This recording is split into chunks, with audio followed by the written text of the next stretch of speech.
to us down through the generations, even remotely compatible with science. Now, what can we say about this as scientists? I mean, is it too soon to say that killing people for changing their religion is wrong? Is it too soon to say that it's a terrible strategy for maximizing human happiness? I think not. Conceding this is to concede that some belief systems are worse than others by any criteria we value. Some worldviews are lousy, and it is not unscientific to say so. In fact, it is unscientific not to say so. I mean, Jonathan Haidt was here. Is Jonathan here today? Well, that's too bad. But Jonathan Haidt said that North Korea was clearly beyond the pale. I mean, clearly this is a circumstance of just a human experiment gone awry. These people are needlessly suffering. This is unethical. I await with some feelings of glee his attempt to adumbrate a morality that will focus appropriate condemnation on North Korea, but will leave Islam totally exonerated. I guarantee you that will be a masterpiece of political correctness. The problem with religion is that it is the only mode of thought that systematically closes people to real conversation. Because it is the only mode of thought that puts a positive value on a person's perpetual immunity to new evidence and new argument. And this closure is euphemistically called faith, and it is generally thought to be beyond criticism even by atheist scientists who don't share it. Now, I want to make it clear, I'm not advocating new laws. I'm not advocating that we infringe people's religious freedom. I'm advocating new rules of conversation. There is no law against believing that Elvis Presley is still alive. Okay, this is not, how have we kept this belief from invading our boardrooms and our academic departments?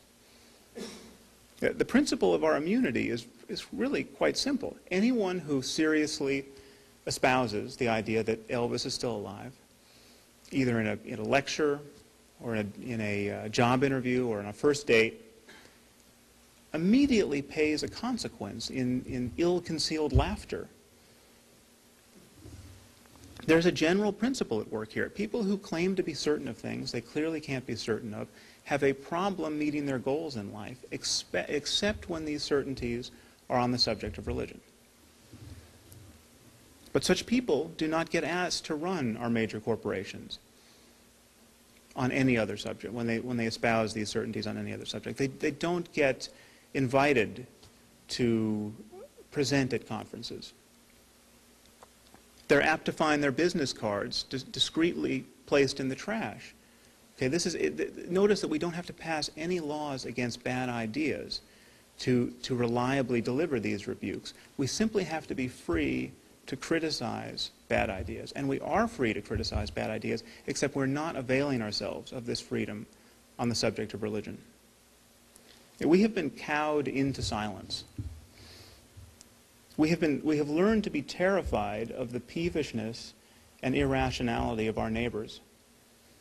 And we've learned to fear their suffering, which is, notice, different than feeling compassion for their suffering.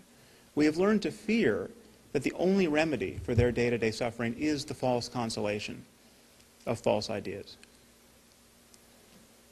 Well, I'm here to say, after having spoken this way publicly and received tens of thousands of emails, that our neighbors have their doubts. And they don't have any special fondness for being wrong or confused or self-deceived. They don't have a special fondness for having their beliefs not map onto reality. And it seems to me profoundly condescending and unimaginative for secular academics to say, well, we don't need religion, everyone else does, and will for as long as humanity endures.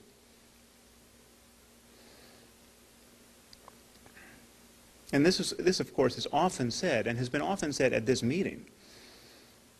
I mean, we are endlessly reminded that every culture has had religion, that every culture we know about has organized itself around religious superstition and unfounded certainties. And therefore, it is fatuous to think we are ever going to get rid of this kind of thinking.